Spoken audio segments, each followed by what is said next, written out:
All right, so is music journalism dead? I was having this conversation on the timeline the other day. Someone was talking about album reviews and how people don't do in-depth album reviews anymore. But I was also thinking, as someone who has like literally hundreds of album reviews on my channel, the audience doesn't really want to see album reviews, do they? I mean, I think as content creators, we all know the things that are most popping to talk about in hip hop right now are what?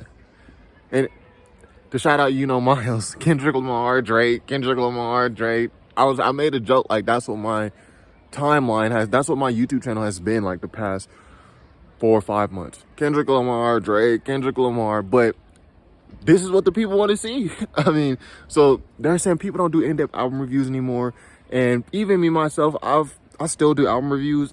To me, this is like the core of my channel is reviewing music, but the people in the data in the metrics will show you that people don't really want to see the album reviews. When I do a video about Kendrick Lamar or Drake or DJ Academics, the data tells me, like the YouTube analytics will tell me, more regular viewers have watched this video and they watch it for longer. So this is what the people want to see.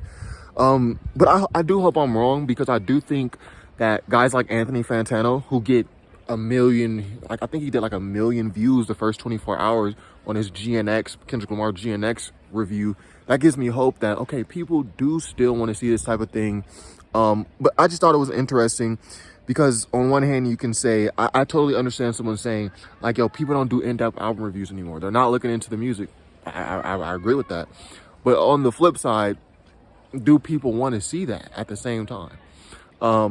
And also, is music journalism dead? The second part I want to get to is, there is this, and how do I put this? Let me try to find a good way to say this.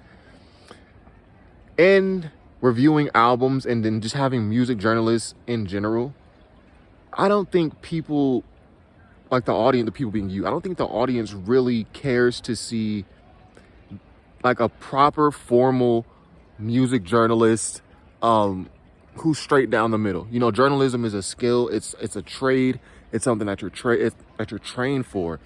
And I don't think people want to see these super dressed up takes. I think they want raw takes from people, whether you're a journalist or not. But I think when people see like journalists, corporate journalists, they work for a complex, they work for Apple, or whatever the case may be, I think they almost view them as dishonest or not, less inclined to give a real take. Because when you're a journalist, you work for these companies, you have relationships that you have to uphold.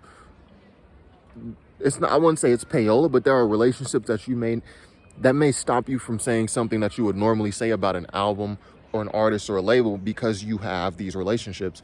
And I think people can kind of see through that. So I also don't think people want to see like this super corporatized version of, my opinion, your opinion, their opinion on artists or albums. I don't think people want to see that, and I think people actually see through that.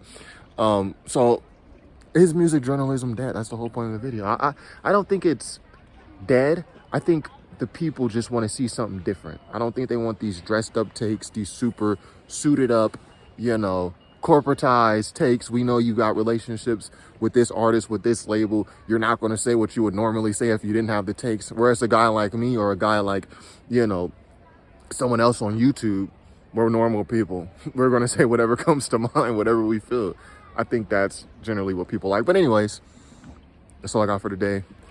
Be sure to subscribe if you haven't already. Top5rapwebsite.com. Peace.